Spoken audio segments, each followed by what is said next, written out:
अयोध्या में राम नाम की गूंज के बीच छत्तीसगढ़ में श्रेय लेने की होड़ मची हुई है। कांग्रेस का कहना है कि हमने अपने 5 साल के कार्यकाल में राम वनगमन पथ का विकास किया, तो बीजेपी उसी राम वनगमन परिपथ में भ्रष्टाचार के गंभीर आरोप लगाकर अब जांच की बात कर रही है। राम वनगमन पथ पर जारी तकरार की वजह आखिर क्या है, दिखाते हैं आपको इस रिपोर्ट में। कांग्रेस की सरकार ने कुछ ऐसे स्थान हैं जो राम वनगमन में नहीं आते, उनका डेवलपमेंट किया जा सकता है, परंतु राम वनगमन के माध्यम से लोगों को गुमराह करना ये ठीक नहीं है। तो उसके ऊपर में राष्ट्रीय स्तर पर जो राम वनगमन पथ को चिन्हित किया गया है उसके अनुसार हम उसमें निर्णय करेंगे।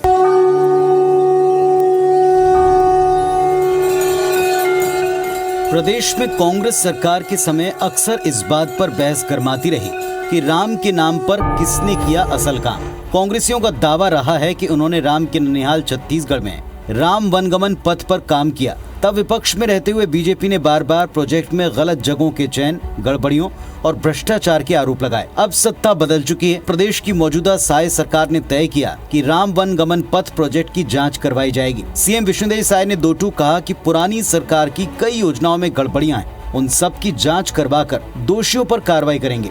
इस पर कांग्रेस सरकार में संस्कृति मंत्री रहे अमरजीत भगत ने कहा कि बीजेपी सत्ता में है, चाहे जिसकी उसकी जांच करा ले, लेकिन बदले की भावना से कार्रवाई न की जाए।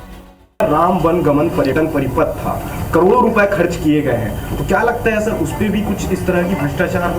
देखिए, पिछली सरकार में बहुत सारे भ्रष्टाचार हुए हैं और जो भी लगेगा कि गलत हुआ है उसमें जांच बैठाएंगे और दोषीदार लोगों पर में कार्रवाई होगी। सरकार का पूरा अधिकार है कि जो भी काम हुए हैं उसका समीक्षा करे और अगर अनियमितता हुई है तो उसमें कार्रवाई करे, लेकिन एक बात होनी चाहिए कि इसमें बदले की भावना नहीं होनी चाहिए।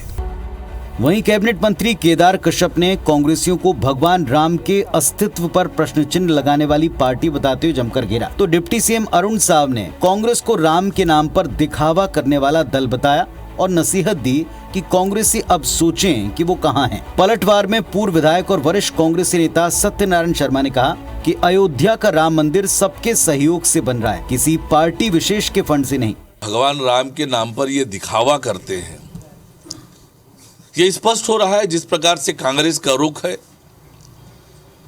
यही वो कांग्रेसी है जिन्होंने भगवान राम को काल्पनिक कहा। कुछ पार्टियां ऐसी हैं जिन्होंने भगवान राम के अस्तित्व पर प्रश्न चिन्ह खड़ा किया और आज यदि भगवान राम का मंदिर का निर्माण होता है 500 वर्षों के बाद, तो तकलीफ उन्हीं को होगी जो भगवान राम के अस्तित्व पर प्रश्न चिन्ह खड़ा कर रहे हैं। 1,11,000 रुपये मैंने भी दिया, बसारे कई विधायकों ने दिया है, तो ये सबके सहयोग से बना है, किसी पार्टी विशेष के सहयोग से नहीं बना।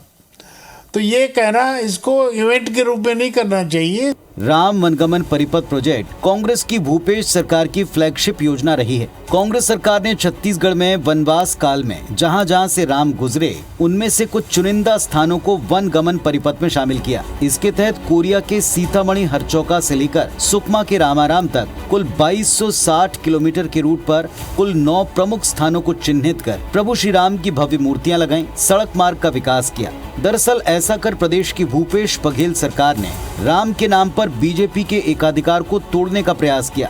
अब बीजेपी सरकार उसी फ्लैगशिप योजना में गलतियों और भ्रष्टाचार को सामने लाकर इसे कांग्रेस का प्रोपेगेंडा मात्र सिद्ध करना चाहती है। सवाल है, क्या इस प्रोजेक्ट में वाकई गलत जगहों का चयन हुआ, भ्रष्टाचार हुआ, या फिर इस राममय वातावरण में कांग्रेस को पूरी तरह बैकफुट पर लाना चाहती है बीजेपी?